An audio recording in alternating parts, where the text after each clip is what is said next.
Have you ever found yourself in a place where you're just scattered all over? You can't seem to get your handle on everything in day to day life, where you're just reacting to things. I have been there so many different times. And over the course of the last 5 or so years, I've learned a few things that have helped me really hone in and stay focused on the things that matter the most to me. Let's start by one of the simplest things that you can do, which is to turn off your notifications on your phone and your devices.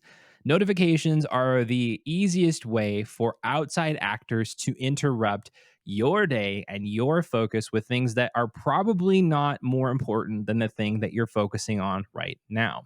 This can be things like emails, text messages, text or chat applications that have notifications enabled, literally anything that is not high value to you.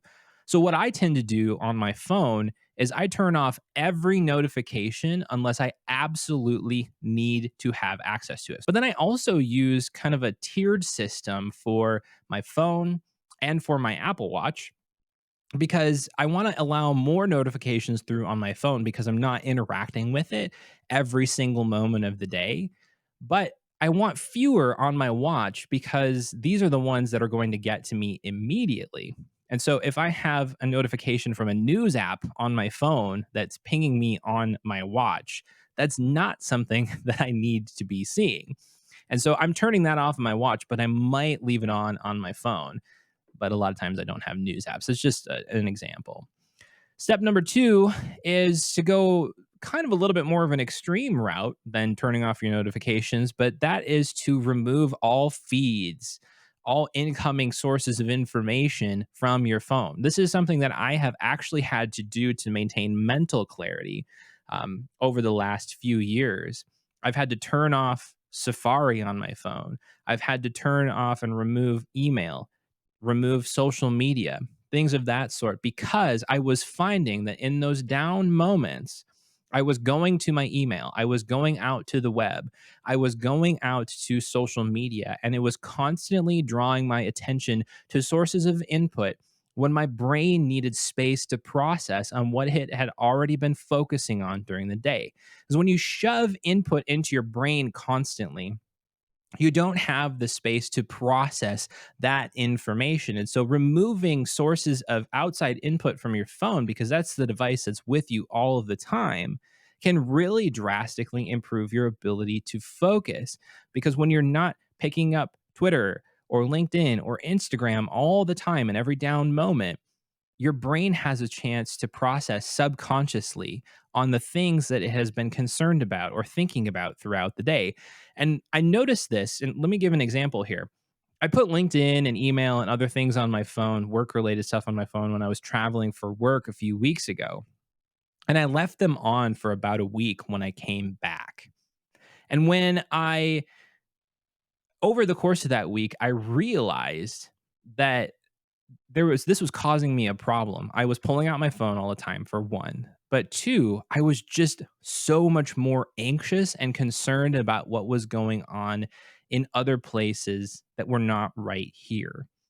And so I was finding that my work quality was going down. I was finding that I was distracted and not present with my family. I was finding that my own mental space was gone. But when I removed those applications from my phone again, because for I had them off my phone for quite a long time. When I removed them from my phone, one thing that it did after about 3 days was I noticed my brain starting to process on new ideas again. I was making new connections. And so if you're having trouble being creative, if you're having trouble feeling overwhelmed or anxious, maybe try that for a week by removing all of your work stuff, your social stuff from your phone, and seeing what happens. Now, obviously, there might be situations where you can't do that, but try to minimize the impact of having those things on your phone as much as possible. Number three is to get clear on your objectives. This is the one that's probably the hardest to do on this list because it involves cranking down and focusing on what's the most essential for you. And so when you have something that is when you have clarity on the actions that matter most to you right now in the current season of your life, it's a lot easier to stay on track and on focus and do things that move the needle forward. So when you're not clear, what often tends to happen is you'll react. You'll react to emails coming in. You'll react to a new, shiny, interesting thing that you might be interested in checking out. You'll react to something that your family needs at this immediate moment, though. I mean, you kind of need to react to that anyway, but you'll react to nearly everything that's coming at you when you're not clear on where you're going.